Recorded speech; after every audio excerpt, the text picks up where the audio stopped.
been at RBC and in 19 years. 19 years at RBC. This is my 19th year. And in the business as a whole, or have you always been at RBC? No, I was hired. I used to be chase card counters at the casinos. Oh, really? Yeah, that was my job, game security. Oh, that's awesome. Yeah. Well, you beat up people when. not beat them up. I catch them and leave the beat up for other people. I know what that means. Yeah. So but because I spoke Arabic and French, and they were looking somebody like to target that community and here, so they offered me the job, and I decided to take it on a trial because I had good income at the casino and I had kids. Like going on commission right away. It's not an easy task. Oh, that's awesome. But Margaret Corrier, who hired me, she saw the potential. She said, she was taking the heat for me being the only mortgage specialist in Canada having 2 jobs, and she gave me 1 year.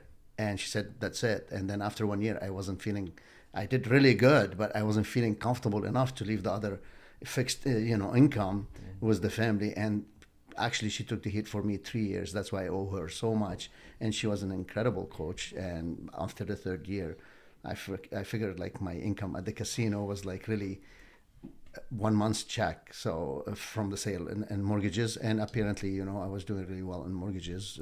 So I decided to quit the casino and focus on this. Yeah. Do you miss the casino? You know what? I miss the environment and all for my job, not really the gambling part, because I don't personally gamble. I used to a long time ago, but I haven't gambled for the last 7 years for personal reasons and, ethical issues. Anytime I feel I want to gamble, I'll take the $200-300 that I want to waste and do something good with them for somebody in needs.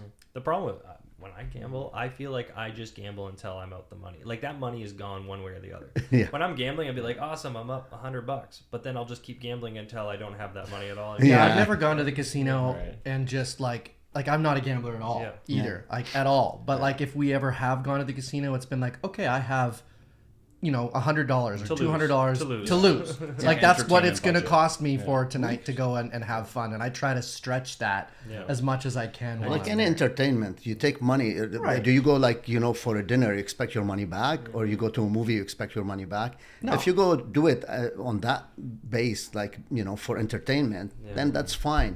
As long as you don't think you can go and make money, because when I used to work at the Unless casino, you're a card counter. Yeah, well, Right?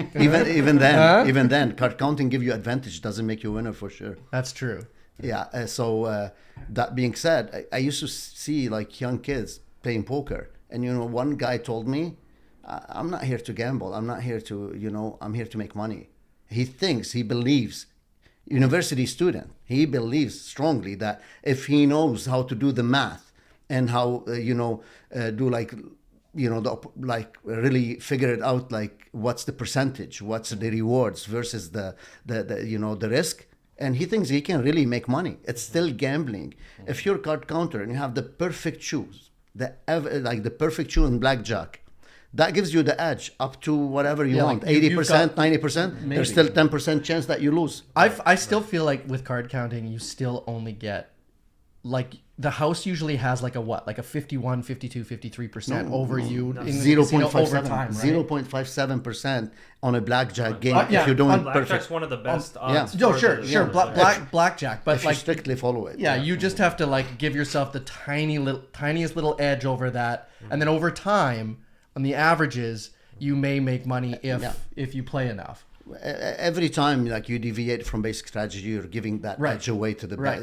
to the casino. Yes. And as I said, that gives you better odds, but doesn't make you winner for sure. I've seen card counter who had a perfect shoe, and he was betting table max.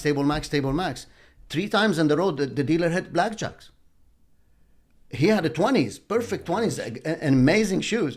But still, the dealer had blackjack and the option to that, but for both, so he was losing those hands. Like he went nuts. My dad learned how to card count. He was all about it when he retired. He was like, I'm gonna learn how to card count. So he bought these books, and he got everything. He's just like, he just wanted to do it for fun, right? Like Yeah. he wasn't gonna go take the casino for all I they used were to have worth. the apps. I used to have the Right. apps. I would do it, and then I have to guess what the last So one is. but what he said in the end was like the art of card counting isn't about how well you can even just count the cards. Like you have to be able to sit at that table and not look like you're card counting. Right. That like That's right? the hardest part because for me. because That they'll could be spot- dealt he'll- with. because this guy right here, he'll spot you right away and he'll give you the beat down. Yeah, and but right? I actually that tells me about experience. There was a father and son from our area.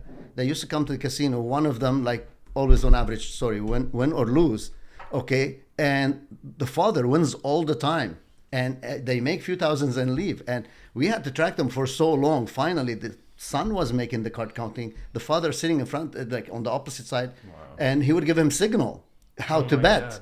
And the father drinking, turning his face, not looking at the cards. How can you doubt that? And finally, we realized there was those two people everywhere they play. They play together. One sits on seat number one. One sits on the anchor. Wow. And we figured it out. So sometimes it's just they can be sophisticated. People kill for money. You think they're not going to come with ideas to make you know. Talking about basic strategy, I will follow it until the dealer shows a 10 and I have a 5 or 6. I hate hitting on that 5 or 6. I'm like, it's the worst because I know basic strategy tells me to hit. I'm like, but I know it's gonna bust every time. Like having a 5 or 6 on the dealer's 10 is the worst. It is, and you're supposed to hit. Yeah, as they call it, bad situation like our market right now. Yeah. You know, but you know that's your job. That's what you do for a living. It's like a blackjack. You have that hand already on the table. You can't back off. You say, you know what? Let's call it even. Give me my money. And actually, in some certain cases, they give you a chance when the dealer has a face card to back off and give up half your bet. Oh, there is some games that like that. Some casinos, They have the one. Is it that blazing blackjack at the casino right now? And it allows you. They give you the free double down. That's I like that. I don't know how they're able to do that without affecting. They will have other odds from other sources of the bank, and the side bet would be there. You would have, I think, side bet for that. So that's where they make the money to cover that advantage that they're giving you.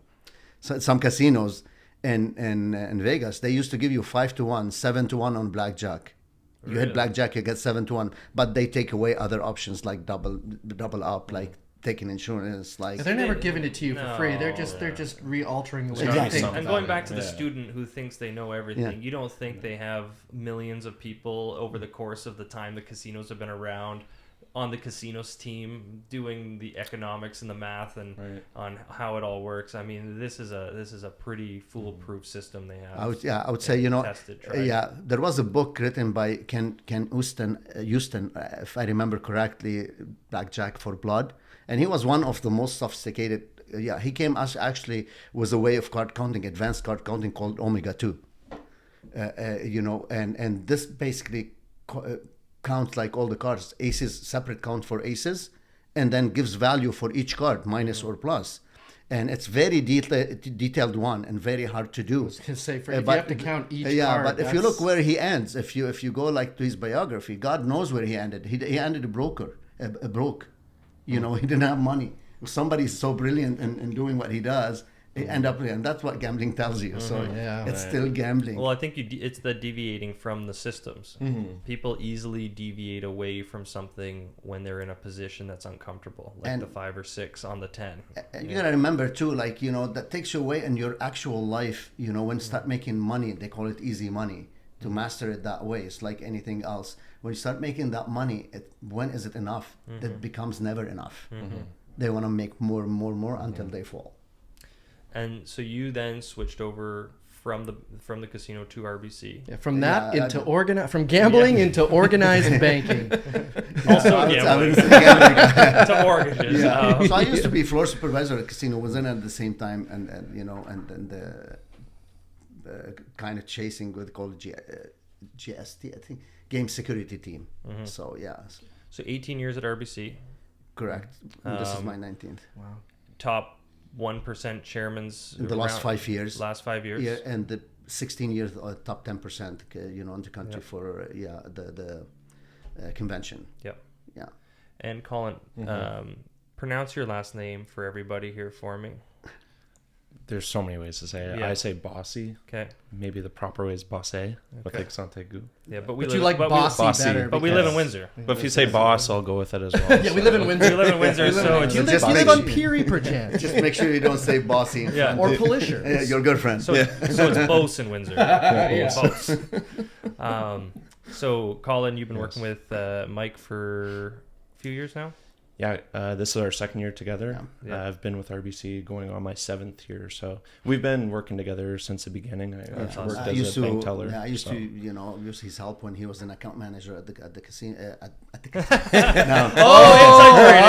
I see what's happening. Now we're here. And then, to be honest, I encouraged him to become mortgage specialist because I was looking for specific people. You saw potential. Absolutely. I see potential in him. I'm gonna get him over here in the real estate world now. So you've been under Mike's wing. You guys are top 1% in the country. Not this year. Yeah, for the previous 5 years, yes. Yeah, but top 10% in the country. Top 10%. Yeah, to be confident. And then there's been times you've been top 10. Mm-hmm. Has there been times where you've actually been top 10? I've been top 10 for the last 16 years. Yeah. No, sorry, top 10 like. 10 the country. I was number 5. Number 5. I thought so. Yeah. Mm-hmm. That's awesome. Congrats. And before the team, I was on my own at the time. Yeah. Back when we just slugging it out in the trenches, you burn out over that. Like it's hard to sustain that up, right? Without getting the team. I mean, I know without the team, I would either be divorced or dead. and you know what, to be honest, I was encouraged by RBC a lot because RBC, every time we go to convention or any event with RBC, the first thing they bring the partners, they thank them because they say, if you don't have a great partner at home to balance your life and take care of you, the back office of you, okay, you won't be able to perform the way you do. And at the same time, I want to reverse it a little bit, especially for Collin, and I told him that, and I've told other people. In time like this, we all know that the market is tougher right now, and where you have to be a really good real estate agent with good reputation, with good name to be able to get business. That's why I tell your teammates that working with you, Joe, that they're lucky. Because if they're not a big part of a big team, it's very hard to survive. We know that. Same with Collin, same with RBC. We have lots of new people are facing very, very tough time right now. But when somebody has was a big team, big name that earned the reputation and earned the clientele that they have it in time like this, they feel more safe because that check keeps coming. And even in the busy market, I found people without the reputation or somebody to back them. That's also difficult. That has its challenges when it's so competitive and cutthroat and you're just thrown into the wolves. I mean, that's a tough thing too, but more now for sure so than ever, because when there's only 400 houses selling in a month and there's 1,500 agents in the city, and of the 400 selling, there's a lot of agents selling a lot of those themselves, right? So the pool of agents that are actually doing deals is shrinking, right? And market share is more important now than ever, for sure. Absolutely. And again, if it was me or anybody else in tough time like this, if you're selling your house and there isn't too many buyers, who would you want to go to?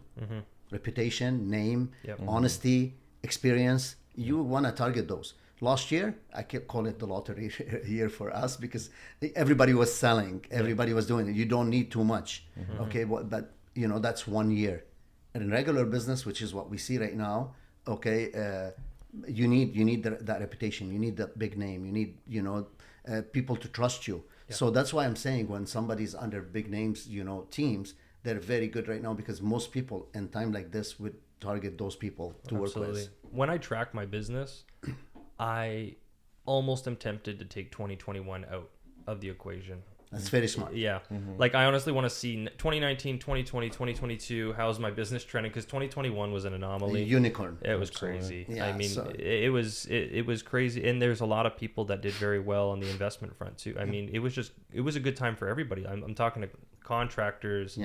Anybody in any self-made business was doing really, really well. Even the restaurants coming out of COVID were starting to pick up, too. But I feel bad for the restaurants, actually. I mean, they're coming out of COVID, now they're going into a recession, and that is one of the places people are going to cut costs is eating out and entertainment. So you know what, though? I worked in the restaurant business for a lot of years, and interestingly enough, the data doesn't support that. Really? No, it doesn't, because people need an escape from their life. Yeah. And that's the cheapest way for them to do it. Alcohol sales. So what actually happens? Casino goes way up.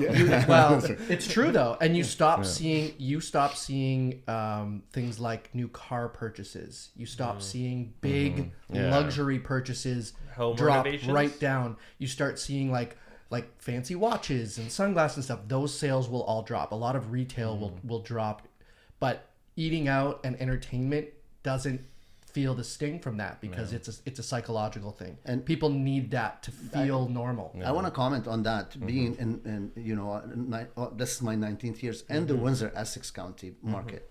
I've been offered to go to big cities, but I always wanted to raise my family in the smaller cities. Because that's my first priority. That being said, I find Windsorite, to be like very, very aggressive people when it comes to adventures and like to move, like to do something. They're not the people who, in an economy like this, sit back and cross their hands and hope for the best. They go and take initiatives. They do stuff. I see lots of people creating things, like some restaurants. They came with some ideas. I don't want to mention names because not about here to do advertising for them, but some great ideas that they come and nobody else does them. So even buying and selling homes, if you see other markets, how much they drop versus our area, we're very lucky to be in this area. Windsorite, honestly, like they don't like to sit in back. They spend their money and they try to find a way to make money. So life goes on with them regardless of the economy and what's going on. Like you said, 2021 being a unicorn, I think what a lot of people started to realize over the last few years, especially out-of-town investors, is Windsor as a city is a bit of a unicorn, and it's overlooked. Well said. It's overlooked, and I think there's a lot of articles suggesting there are some good years coming here, like almost like a second wave for the Windsor Detroit area when it comes to innovation, tech, robotics, and obviously the EV vehicles, which is our biggest in upcoming. And Dilkins just was reelected. He's done a lot for the city as far as bringing in a lot of these new investors, right? Very hardworking mayor we have. This is just like, and again, diversified.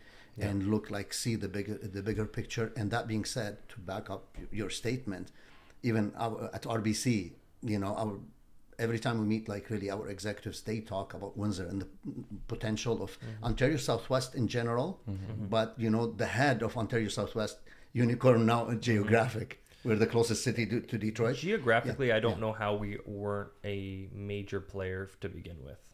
Yeah. Well, I think before the pandemic, people wanted to be in the bigger cities, right? And weren't. Yeah, but our location is so strategic that everybody really underestimate that area. So even now, with what's going on, if you look at the average pricing in Canada, we were one of the lowest. And when it started going up, like last year and the year before, people were asking me, I said, this is only normal. Like our strategic, geographic, location should be one of the top cities, not the lowest pricing cities. I don't know why it was priced so low. Yeah. But it was again, recapping on that. Top North American border crossing. Huge investments on the EV front coming in. Both the US and Canada want to see EV vehicle production 100%, I think, by 2030 to 2035. Our geographic location as far as our climate is the warmest you get in Canada. We have the longest summer. We border obviously a major city that had gone through some tough times, but I think they're a big player right now in upcoming cities that are seeing a lot of investment. We're 5 hours from Chicago. Within 5 hours you can be in Kentucky, you can be in Chicago, you can be in Ohio Pittsburgh, within an hour. You can be in Cincinnati, even in Cleveland, you can there's even New York, 8 hours. Where you're in New Jersey and Manhattan and all those are only 9 hours away. You got Toronto 4 hours away, which is now we're kind of becoming a bit of a suburb of Toronto because it's only 3.5 hour drive. With the pandemic opening up a lot of the cost of living in here is about 25 to 30% cheaper than Toronto. You start getting more infrastructure on the railway systems, and these flights are a lot cheaper to go from Windsor, Toronto, and you can start making Windsor a player in the GTA area as far as Southwestern Ontario coming together as one web. I think in the next 20 years from now, and obviously right now is a bit of a global issue, not just a Windsor issue. Like Windsor's not doing poorly right now because of Windsor. Windsor's just doing poorly because the world's upside down. So once this comes out, like I'm already seeing we're still in a supply issue. Yeah, I wouldn't even say we're doing poorly right now. I think the way that I frame it is we're in an artificially balanced to buyer's market right now, and that's only because of the way things have kind of shaken out. Like we're still in this massive supply issue, and we still have all this growth coming to Windsor. Right now, what's happening is these interest rates continue to go up, and that causes people to hesitate and pull back a little bit. And it also causes a bunch of sellers who may have stretched out their listings throughout the year to all list at the same time, right? So you get this push of listings on the market, and you get a bunch of buyers that are going, well, hang on a second, I don't know what's going on right now. These interest rates are going up. I'm gonna wait for a bit. So that has sort of artificially balanced the market for a bit. But I think once these interest rate hikes stop going up so aggressively, you're still going to be faced with this supply issue that we have in the city, and not just the city, the country. And once the prices sort of once they normalize, people start to see a new normal. That whole issue of supply versus demand is going to be right back to where we were again. And then plus you're going to have all these jobs coming to Windsor that are going to, create. I perfectly agree with what you're saying. And I've been doing, those seminars and talking to people about that for a long time. Being in this business, for 19 years almost, I've seen a couple of those 2008 and and another one but not as aggressive as 2008 recession, but those are again, small period of time, and it got you to kick back. Demand is still very, very high, and as you said, I think I saw a report the other day that we need really 1.5 million homes in Ontario Southwest in the next 10 years to be balanced. So you're talking here 150,000 a year homes. Windsor never was prepped, I think, for the amount of jobs that I think are coming and the immigration that's coming, because immigration's a big one. Are we not one of the most diverse cities in? We are. Yeah, I think so. We are. Yeah, I think so. And they have a huge immigration plan coming in, isn't it? Almost 5 million over the next few years. 3.4 million now. Yeah. In the next three years, I believe. Yeah, for the reports. So that's a huge coming from. They were planned for 1.3 million. And for these now it's almost tripled. And for the immigrants to come over, they have to hit a certain criteria, I believe, on a financial standpoint, right? Some of them. Yeah. Some of them will come based on their profession. Some of them will come as a humanitarian, consideration. Some of them would come, for money, because there is a visa. Actually, you apply as a business person if you show in certain areas. I'm not gonna quote myself for numbers, but I believe because my sister was applying for one. Right. I am being immigrant myself. I know the process that you have to go to through. But we're expecting a lot, especially now with the European war going on. Lots of those people are gonna immigrate to Canada, and they're opening more doors now. I think. But the government is going to be targeting certain areas. But remember, when certain areas get, so many of those, the people in that areas move to different cities for opportunities. I think that's a big factor. If these people cannot buy a house, investors can buy a house and rent it to them. Right. So we need more homes, because again, we're short, and the demand is still very high. The biggest thing that impacting right now the market, to recap on that base, is affordability. When the stress test, I know you're going to talk about that later, but I'm going to mention it right now because we opened the subject. The stress test was based on two things: either the posted rate by the government or the negotiated rate plus 2%. We're coming to that right now. So when clients apply to be approved, was the rate, let's say 5.5% until now. Hopefully not, probably not hopefully, but the next couple of days we'll explain it. So you're getting approved by between 7.5% to 8% interest rate. That's the qualifying rate.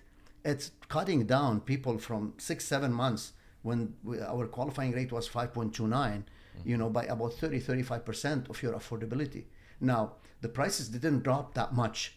So whoever was able to afford a house for, let's say, 500,000, okay, now can afford a house for 350. But the houses dropped by 50 or 100,000. So they're not at the 350 yet. The same house that they could afford 6 months ago. So it's not balancing out. That's that lag curve that we always talk about in real estate, where when a buyer's affordability drops, they feel that sting right away. It's an immediate change of perception from the buyer. They go, oh, I can't afford 500,000 anymore. I can afford 350. But the sellers, that takes a lot longer to adjust in a real estate market, because the seller still wants to get what, Bob down the street got for his house 6 months ago, and they're going to hang on until those few sellers that have to sell for that discounted price and all those comparables start to build up, and now all of a sudden you slowly it starts to adjust. That's when your advice as a realtor comes in fact, and tell the client, you know what, we have only a certain number of buyers. If you lose that buyer, you may not get another one for a long time. Right. So if you have, and it depends on the situation. Some people tell you, I can hold on that property for another year or 2 years. They don't need to sell, but other people need to sell. And when they lose that buyer, they may not get another one. And the transition between the 5-6 months ago market and now, lots of people had offers on properties conditional on the sale of their house. Now, if their house doesn't sell for the price that they want, they're not getting the money they want for down payment. They may not be able to make it. So they're burning those prices. That's right. And that's a transition, 3, 4, 5 months. And that's going to stop if not when those people. So I'm already feeling that, that immediate burn in June, July. I'm feeling that burn has kind of gone away. And I'm feeling buyers now are coming out a little bit more and exercising the market. And then the next month you start feeling a little bit more coming. And I think people that were at 1 million understand they're now at about 8. And the 8s are now at 6. And once everybody gets knocked to their new playing field, there's a new buyer pool in every playing field, and then things start to move again. I personally think we have a pretty good spring coming. I do. I think although the world's upside down, and I think that it's going to be a slower year, maybe relating to 2021, it might be considered slower. But I actually think this spring could be fairly competitive. We're still seeing multiple offers. We're still seeing it. I'm one of the lucky ones, I think, in the market, in the mortgage market, like comparing to last year. November 1st would be our physical year end. I'm only down about 12.5% from last year, which is that's actually beating the market average for sure. Yeah, by far. That's good for you. So thank you. But in general, that's what I'm saying. Sometimes it's how you handle your business. There are always business. It's tougher to get right now. So you pivot and change your style. So absolutely, and and I think in a market like this, people think because it's a slow, you don't work as hard. No, you work harder. And Collin would know, and my team would know. Every Monday on our meeting, I tell them, now we have to work twice as hard. Okay, the clients are there, but you have to go you have to provide the advice. You have to be there for them. More than ever, the client needs the financial advice and the real estate advice more than ever. Because it's a very sensitive time when somebody's, market was like 500,000 a year ago, 6 months ago, and now it's 400,000. How can you convince that person? Do you have the reputation? Do you have the trust from that client to convince them that's your new price? So you should be realistic and set that up. And again, so that's why I keep telling everybody. This is where you're going to build that market share, Absolutely. Right? So as your one-hit wonder fly-by-night agents or mortgage brokers have come in while things are hot, now things are slowing down. So they use the slowing market as an excuse. Well, I'm slow because the market's slow. I have an excuse to sit at home and watch Netflix because the market's slow. Poor me. Things aren't great. But what they don't realize is if you double down and this is your chance to build that market share. Now you're going out and taking with your reputation, the people that maybe would have split off and gone to them or you, now you're getting all that market share back because they just don't know how to handle these times. They don't know how to double down. They don't know how to work harder, and they don't have the reputation. Now people are going back to the people they trust instead of helping their sister, cousin, or brother. And lucky enough, we work for RBC. RBC actually, forecast things. Yeah. One of them, like the COVID-19, the interest rate hike. That too, yeah. You guys called it. You're the only bank that says 50 points. Yeah. Okay, so that again, transition, and they always forecast. They're always ahead, one step ahead. It's like when COVID happened, they transformed like really 4,000 employees out of 85,000 employees were virtual and you know, can do things out of their like mobile home. You know, they transferred that to like the whole employees. All RBC was like really mobile. Quick change at certain point in 1 week. So they were forecasting something could happen and they were ready. The same thing right now was market like this. When were RBC announcing to us to call all our clients that were doing variable rates? Yeah, like immediately. We had to call most of our clients that had variable rate, okay, to discuss with them what's going on with the rate, what's the trigger rate. Even though we do it when we do the mortgage for them, can we talk about that actually a little bit? So right now, that's a big question that we are getting is. Obviously, variable was a very appealing thing to go towards over the last 5 years. So obviously now with the volatility in the market and the interest rates going up, variable may not be the best option anymore. Although the fixed rate is high, so is the variable, and we just don't know where things are going moving forward. So where's your stance on variable and fixed right now? If somebody were to ask you, I know It's a loaded question. Everybody would ask me. It's a loaded question. My answer to that, again, we don't have a crystal ball. Yeah. Nobody knows what's going to happen, what's going on in the mind of the decision makers for the interest rate.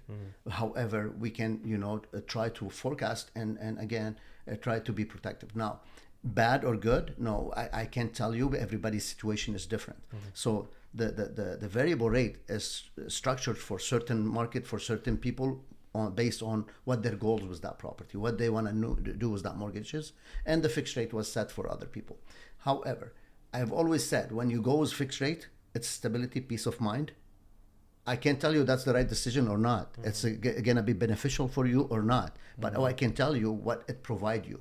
So when you take, let's say, 5 years fixed rate, and you close your on house today, tomorrow you can stop thinking about it for another 5 years because nothing's going to change. Whether you like it or not, whether it's going down or going up, it's not going to change. So variables more, what can you stomach? Yeah, I want to just finish the comment on the fixed rate because, again, you set your budget based on monthly payment and now you can afford it. You qualified for it. It's done. Yeah. So you don't have to worry about like really potential of can't afford your mortgage payment. While it was variable, that's possible. So before, as you said, the variable was very appealing because the prime rate was for the longest time so low. We've never seen 6 increases in 1 year on a prime rate. That being said, that hit the trigger rate. What for the people who don't know, trigger rate meaning when your monthly payment is equal or less than the interest rate on the money that you borrowed from the bank. What the bank strategy is, they cannot do that because you have to collect on a mortgage interest plus money. Plus $2, $3, $10, and I think that's a strategy to stretch it. But anytime the rate goes down or up, that changes your amortization. So if the rate goes down, your amortization shrink because you're paying more principal, less interest. If the rate goes up, you're paying more interest, less principal. So that amortization that you took, let's say 25 years, could be stretched. Some of the clients hitting the 80 years amortization right now, you know, because they're not paying anything until they pay interest only. So our biggest advice for these clients, because when they come to renew, you have to shrink it back to what's legal, 30 years or under. So that makes your payment a lot bigger. That's why we tell them if they can afford it to double down on their payment, pay the 10% that would allow by our bank anyways. Some other banks may have different rules for acceleration to try to accelerate. So when you hit the renewal date, okay, you go back to normal and you won't be in that 80-year amortization. Is that how far it can stretch? Like you see people? I've seen it. Yeah. Have you? I've seen it. Wow. Yeah, it was the new rate hikes. So that being said, again, our advice. Well, think of how fast these rate hikes have gone up. Well, right? you're right. 6 times in 1 year. So is that trigger rate then based on once you get past that 30-year amortization? Once it gets interest only, they'll give you a notice. So it's always been there. That's a trigger rate. Yeah. So back in the 70s, 80s, is it Volcker that was raising the rates for the Fed? Drastically, did he raise them as quickly as they are raising them now, or is this historic, or is this pretty? It's totally different situation over there. There was no jobs, there was no income, there was people laid off. Not really the interest rate that caused the recession. I did read today that this is the highest in the States the interest rates have been since 2002. And it's obviously more than doubled since just the spring. Yeah. That's wild. And in the States. But again, to be honest, like, I don't want to compare us to the States. It's totally different two markets. You got to remember, they're 10 times more population than the Canada. Any decision they make reflecting more people. You know, we're a lot smaller economy than the US. So the control of a smaller economy would be a lot easier than controlling like the number one economy on earth. So what do you see then for like the Ontario or Canada or even just Windsor on a micro level? Like, what do you see in the forecast with RBC right now, or what do you predict 2023 kind of stuff like starting to I asked that question actually. I was 2 weeks ago was one of our executives. He came to visit Windsor, and I asked that question because again, sometimes you forecast like between the conversation what could possibly happening, but RBC is one of the financial institutions that always prepare for the worst. So what they tell you, prepare for the worst so it doesn't be as negative or as bad if you hit it, because you're prepared. I know Matt Very, our executive for sales, but he always said preparation is respect. So and what I'm trying to say here, based on what you're asking about RBC, again, the presentation that you attended a couple months ago, okay, they're saying right now we're in the second half of the this bad the graphics for the economy, so we're still heading back. I think, in my opinion, they're saying 6 months to a year, and we'll start seeing good time. This isn't to terrify people either. We have to remember that these last just 2 tell years, them to plan and budget. Yeah, people were getting almost free money. Yeah, and we got to also remember, if we are in the second half already, the first half wasn't great. Like, these last 6 months haven't been great, but it hasn't completely buried. And we've talked about this on the podcast. We're getting through it. We've talked about this on our podcast before, how where the rates are right now and where they're projected to go over the next 6 months is not historically astronomic rates. Like, we're not going to see that 80s, 18%, 18 to 19%, like high interest credit card, rates on your mortgages. We're not going to see that. We're going back right now to a more historic average of where interest rates have been, right? I think the average is somewhere between 6 and 7% or something like that. Like around that ballpark. Yeah. So it's 6.5. Yeah. Talking, you always want to prepare.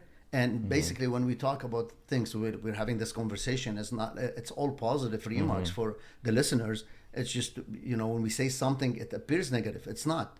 In my opinion, it's always constructive remarks on what we see and what we think and what we hear from people and what we read in reports. Yeah. Here, I wanna relate to something very, very important for the people who are using really social media.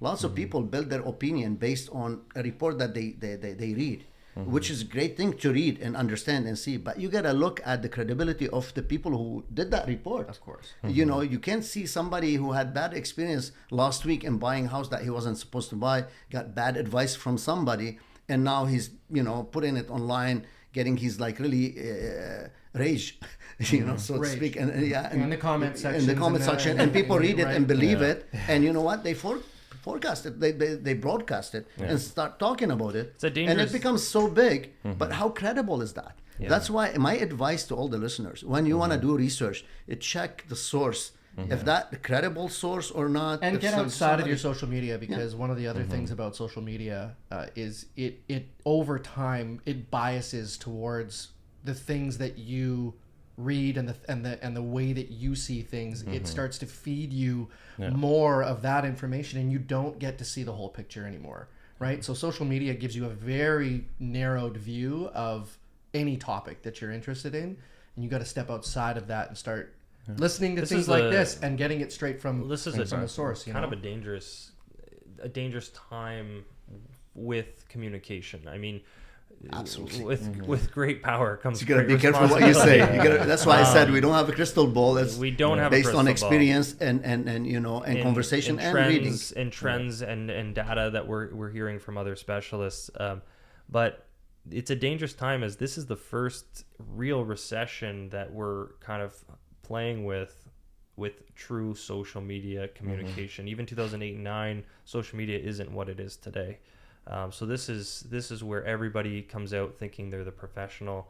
Everybody comes out saying what their take is, and if you're reading the wrong information, it's easy to get scared. And there is a lot of fear-mongering articles that are out there, right? So it is everybody's got to do their own homework for sure. And if you just read a headline here or some clickbait there, like if you just type in recession on YouTube, every single thumbnail is like worst crash in history. Like it's all fear-mongering clickbait type articles. But when you actually watch the video, it's really not that bad. It's just they want you to click on it because you're like, oh my God, this is the worst thing in history. Some good reports I read actually said the only way to diffuse inflation is by going through recession. Right. How mild that recession is, that dictated by like really how grave that inflation was.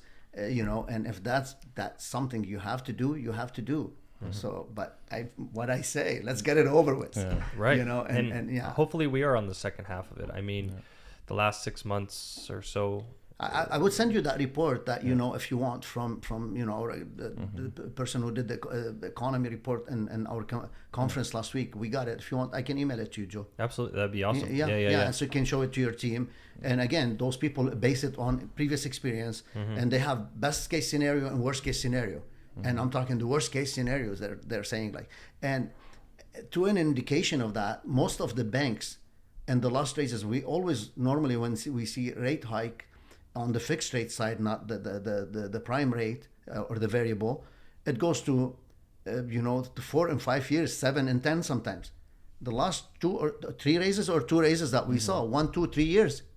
This is to me somehow positive. That means their expectations for that rate to be in 1, 2, 3 years, over, and the rates start going down again. Yep. That's why they're raising because the demand on the 1 and 2 and 3 years term has been higher than ever. Most people used to come 4 and 5 years, 7 and 10 years, very rarely, but the 1, 2, 3 years, very rare to see those. Yep. Now that's all we see. All people want 1, 2, 3 years term. So this is an indication that lots of those people are reading reports, reading some things from economists, and they're building that decision on that base. And I always say too, no matter how much research, no matter how much you look into, a lot of people are trying to get the best deal for themselves. They want to time the market, and is this best time for me to buy? Is this the best time for me to get the best rate? But I think Warren Buffett says it the best. It's your time in the market, not timing the market, because even the experts can't predict exactly what day, what month something good is going to happen to get a good opportunity. So you have to focus on your financial goals, bring it back to what's reality for you. Do you have short-term goals? Do you have long-term goals? These rates have terms, 1, 2, 3, 4, 5 years. So there's been a saying going around, you want to date the rate, marry the mortgage. That mortgage is your purchase price, so that's your long-term financial goal, but those rates will come up every few terms. Obviously, it's important for affordability right now, but... And what are you seeing right now with the buyers? Are you feeling an uptick of buyers coming back to the table as far as your approvals?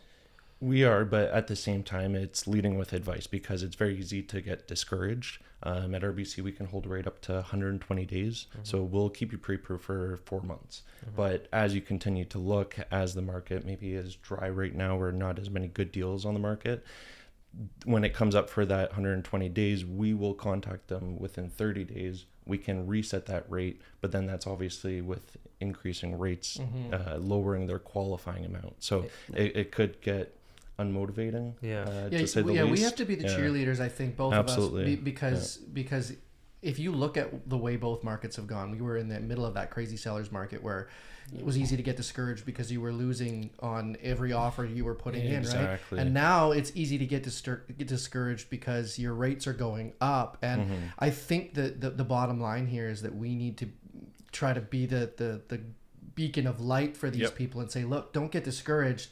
Let's just keep tracking towards the goals that you're setting for yourself. There's going to be there's going to be a time in, let's say 3, 4, 5, whatever it is down the line, you're going to look back at this time being like, just like we do looking back at 2008, 2009, being like, shit, I wish I bought like 10 houses during that time. There's going to be a time where people are going to look back and be like, I wish I bought during that time. And this is the market everybody was asking for. Everybody said, I want prices to come down. It's not going to be too long. People say, I'm going to buy when that time comes back. Yeah, when prices come down, I'm gonna buy more houses. I'd be like, are you interested in buying a house? No, I'm not interested in buying a house. Houses are too expensive. I'll see you when the market comes down. Now the market's down, and we always said this. Now they're all like, well, I'm not going to buy. The market's down.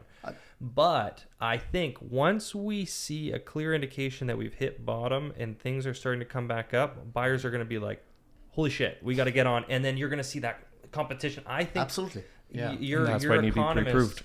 Yeah, and that's the thing. And the one thing that you can time, the one thing that people have control over right now is getting their pre-approval rates locked in. Because you can renew it, you guys, because no cost, no commitment. Gives you 4 months. If any rate increases happen during those 4 months, which right now they probably will. Yeah, absolutely. As long as you're finding a home and you're closing on that home within that time, you're kind of a little bit ahead of what's going to happen price-wise in the market. You're getting a little bit of that edge, and that's actually, it's not a little bit, to be honest. Right. I compared June to July, rate differential was 80 point.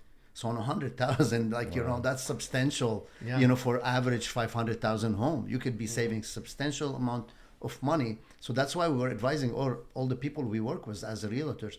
Please, if you have somebody start looking, or it doesn't harm. Let's do pre-approval rate commitment for them. Yes, and make sure that that because in the 120 days, lots of things can happen. So if this guy was pre-approved last month versus this month, it could make substantial difference of interest rate and on the long run saving. That being said, I want to go back to just the previous subject that we were talking about. That this tells you how important the pipeline is. So every client that visiting you today, that maybe they got cold feet, maybe they couldn't qualify, maybe due to the market right now, they want to stop and wait for budgeting. But these people are looking for houses, and they're not going to stop looking for houses when the time comes for them. So my biggest advice for the realtors is just as much as we do, put them on pipeline, because when people start looking, if they don't qualify now, they can qualify next year. They can qualify the year after. Yep. So keep that contact going in pipeline, and slow market is, very, very important to maintain.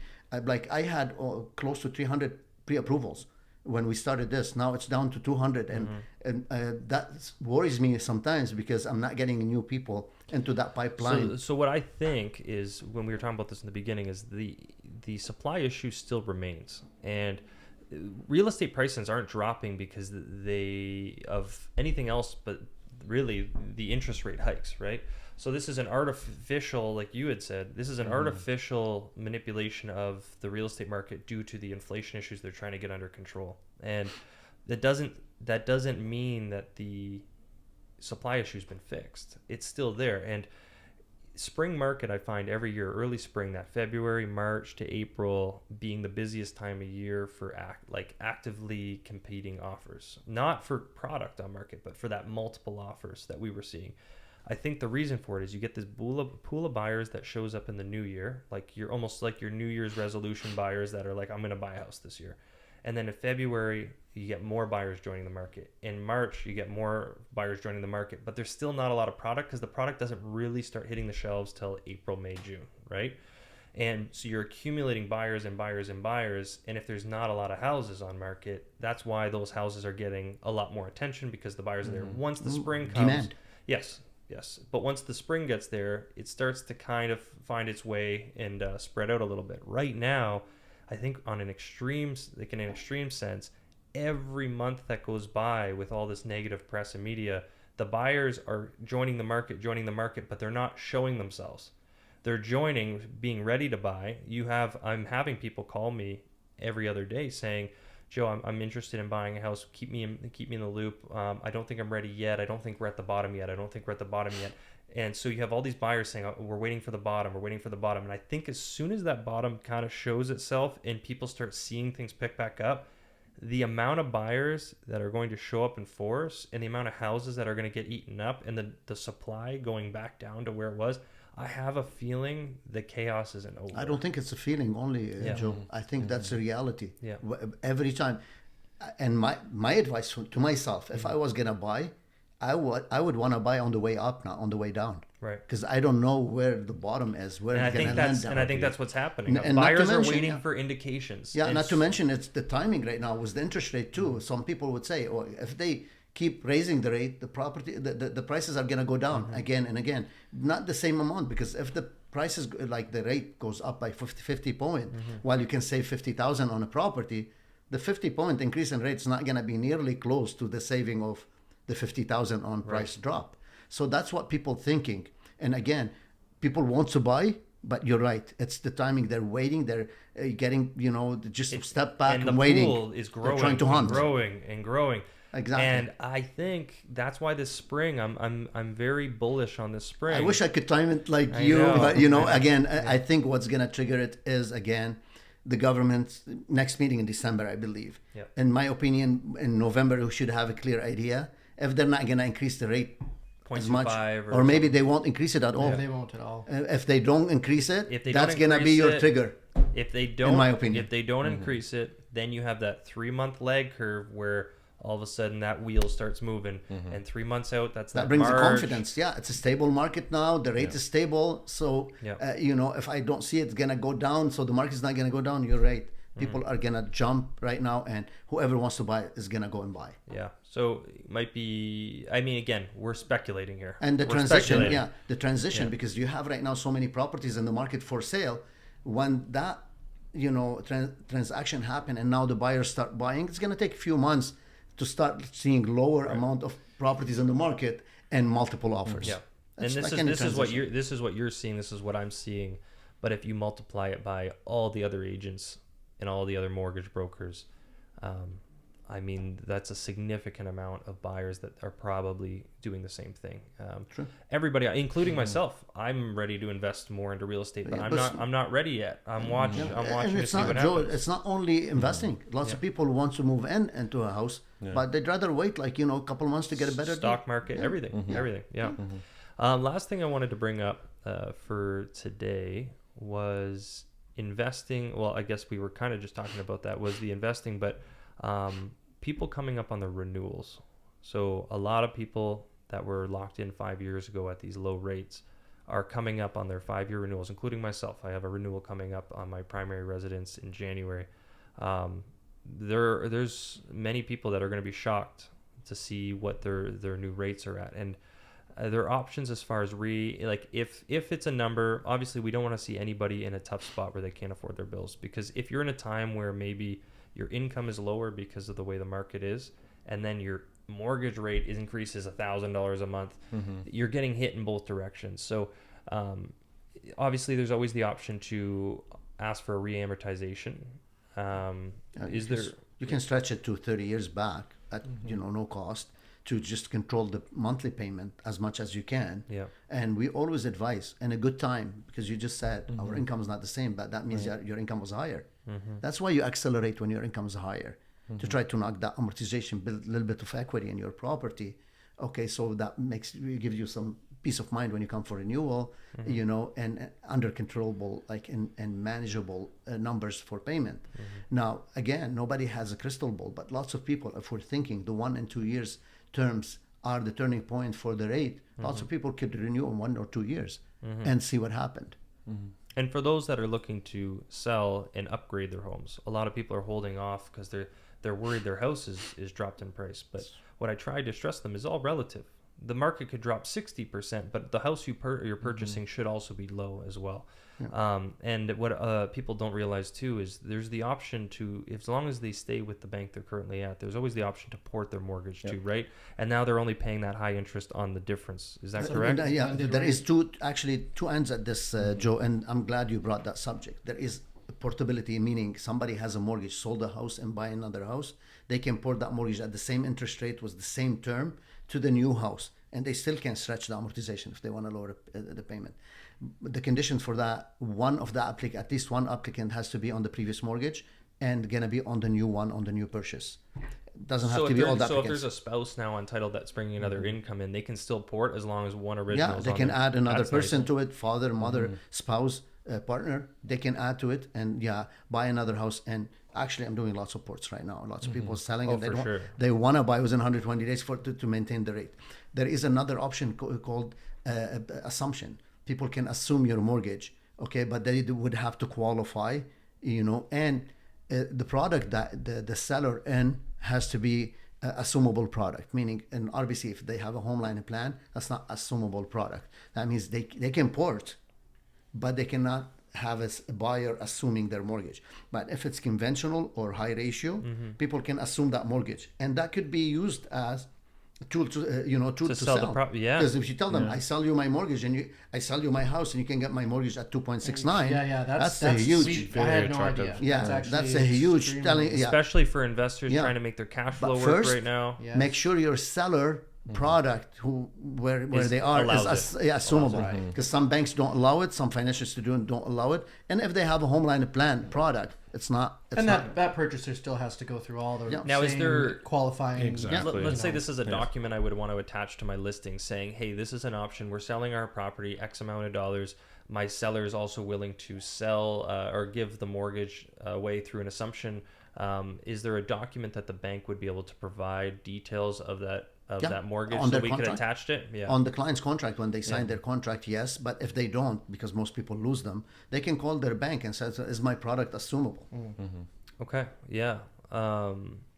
Wow. And it's good to bring up too, because a lot of people just want to shop around, get the best rate, get the best option. You can get something with 2.69, 2.79, and even if it's only for 2 more years, I think the rates 2 years from now should be better than what they're currently sitting at. And I want to touch base in here because I saw your notes earlier, something about the builder package. Yes, please. Because I don't want to go through it because it's a huge advantage to some people and builders that deal with RBC. I hate to speak like only about our product in general, but it is true.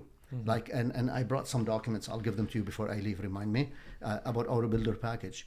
The main thing for the builders right now, and big concern, is the appraisal. So if you sell a property, let's say last year as a builder, and it's gonna close a year after, which is let's say in November this year, and you sold it for $1 million, can you guarantee your appraisal is gonna come at $1 million this year? We all know the prices dropped. Let's say that appraisal comes at 900 or 800,000. What's going to happen? Most of financial institutions now, they're not going to honor that mortgage because the property is not appraising, or the buyer has to come with that big difference. At RBC product, when we do the application, we don't do another appraisal before closing. We do the appraisal at the date of the application. Once we approve it, unless the client changed the price or the address, we're not going to touch it again. We're the only bank that offer that, I think. Most likely, so to speak. I don't want to be like 100% sure, but most likely. Okay, so that's a great safety net for the builders and for the clients. When they go to close, that appraisal is not going to change and drop by 100,000 or 200,000. Prior to that, people didn't care because market was going up. Now the market is going down a little bit. It's a big concern. It's more important than ever. Lots of deals out there new built are not going to close. I'm going to give you an example. I'm not going to mention the builders, even though I hope so, because he bought into our product before anybody else in Windsor. 11 properties on the same street were closing between October, November, December this year. They were sold February last year. Our rate at the time, fixed rate 5 years, was 1.79, but our 1.5 year, 18 months commitment was 2.39. So that's the rate cap. Okay, if the rate is lower than the rate cap at the closing, they got the lower rate. If it's higher, you get the 2.39. More than 11 properties closing in the next 3 months on that street at 2.39 interest rate. And you honor that, and if it wasn't for that, we're probably by then easily around 6 something. Or even the buyer, if they have like 60,000 deposit, they can back off on that property if they think the property is worth now 100,000 less or 150,000. It's going to be more than 50% less. But if your rate 2.39, you're saving 150,000 on $1 million mortgage. 150,000, that's a huge saving. So people are gonna be that like savings. That savings is probably the loss they lost in the depreciation of the home. So they're coming out maybe more even, and then that house is gonna grow back, and they're still gonna get that savings. And they don't have to be subject to lawsuit and losing their deposit and reputation. So now their plan is still strict because they decided to go with very trusted financial institution like RBC. Is RBC just taking on that risk, themselves, and if so, what you just said, yes. Do you see that policy ever changing if we are in a declining market? I can say that because in the convention I asked that question and I said we're advertising for that, and I got answered by one executive, and he said, no, our relationship with the client, our reputation more important than anything else. And you know what? If any financial institution in Canada can afford it, it would be RBC, because they're the number one by far financial institution. There you go. I'm not here to advertise for RBC as much as fair. but it's a fair statement. It is a fair statement, and again, just like we can tell people, if you don't believe me, go buy it. If you don't believe me, buy a new house. Try me. And most of the builders, we've been like really leveraging this for all the builders in Windsor. That's why most builders who bought in for it right now, they appreciate the relationship with RBC, because again, the appraisal is not going to change. That rate a client rate commitment is becoming more handy than ever right now. Because can you imagine, right? If the rate was at 7 or 8 or 9%, they're going to get the 2.39. If the rate's still at 1.7%, they're getting 1.7. So the rate cap is a huge tool for RBCs. And the third one, I'm not done yet. Okay, we offer free life and disability insurance for the two main applicants for the whole construction period for free. Because that costs on average $5,000-$6,000. Yeah. And you know what? Other people told me, well, it's hard to believe. Well, I said, we have it. It's in the package. Okay, and we're committed to it.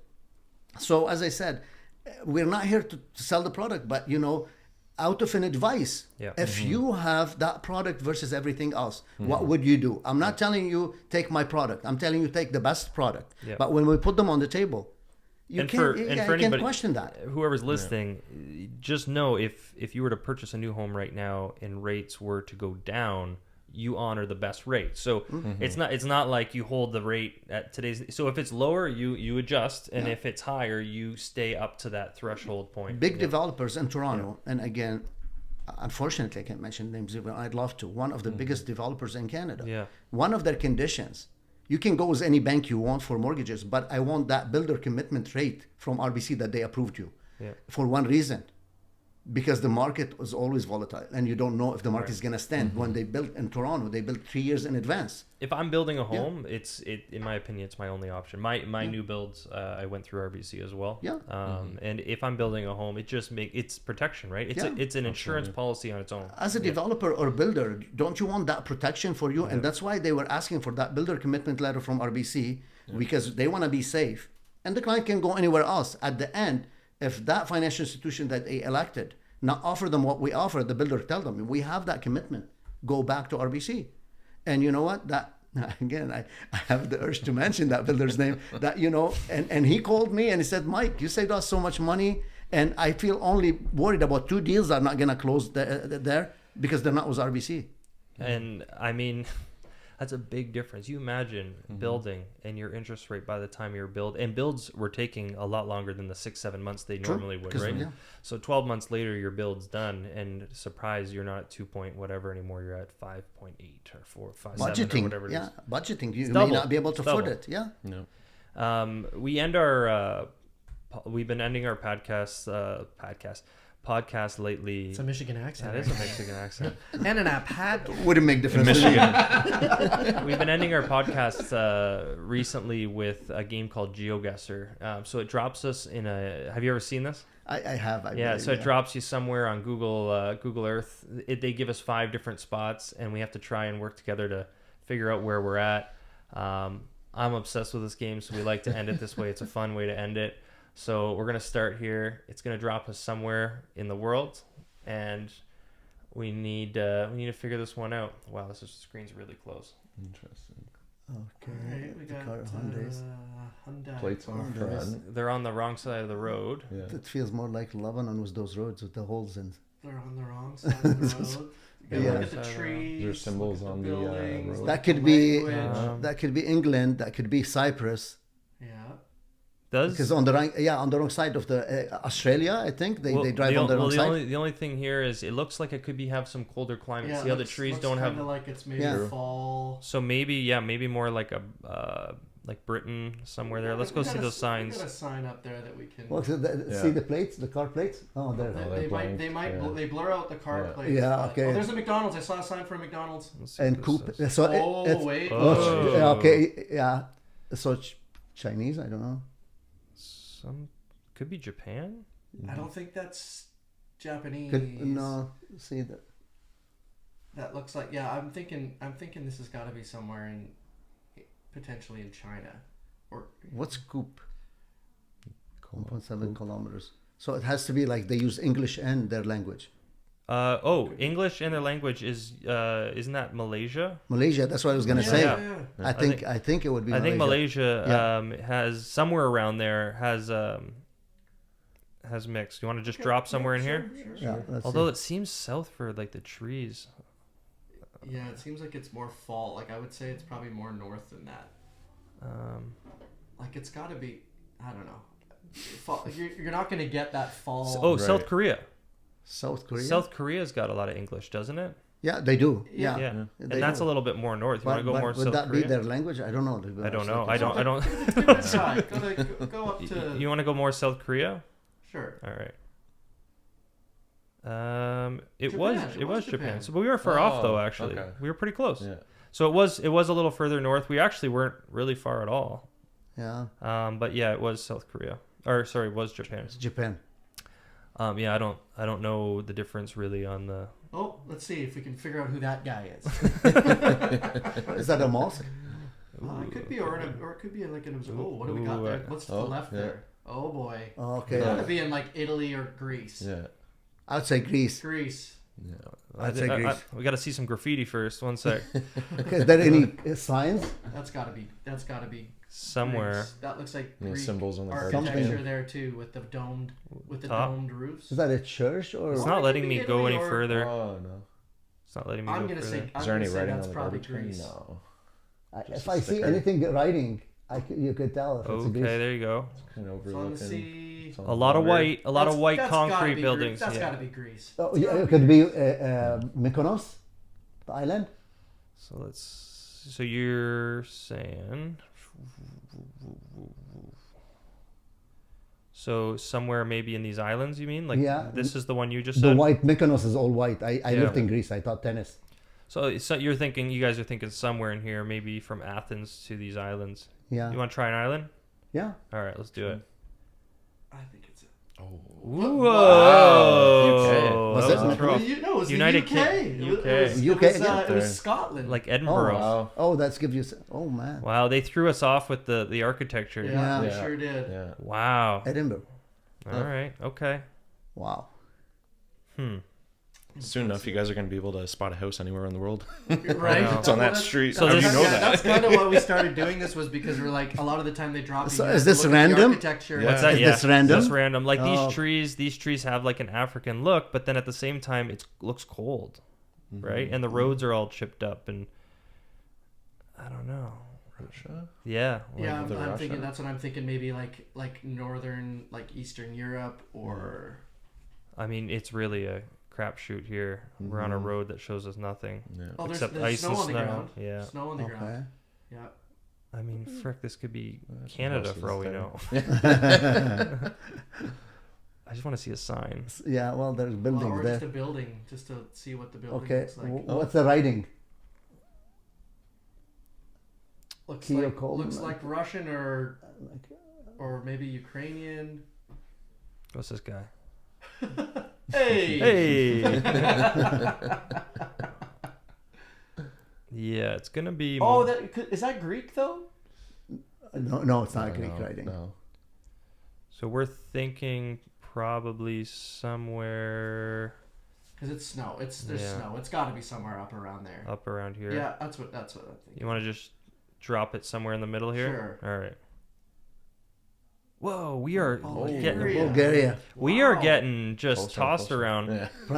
Prior to that, we were Greece. We were way close. I didn't know that Bulgaria. We were Greece before. Had snow like that? No, exactly. And I also didn't realize that Bulgaria had a completely different alphabet.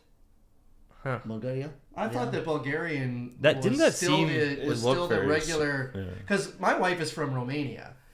which is just Right north of, Yeah. of Bulgaria, and I didn't know that there was that alphabet difference, because that looked like Also, that seemed really Russian really cold to be here. Yeah.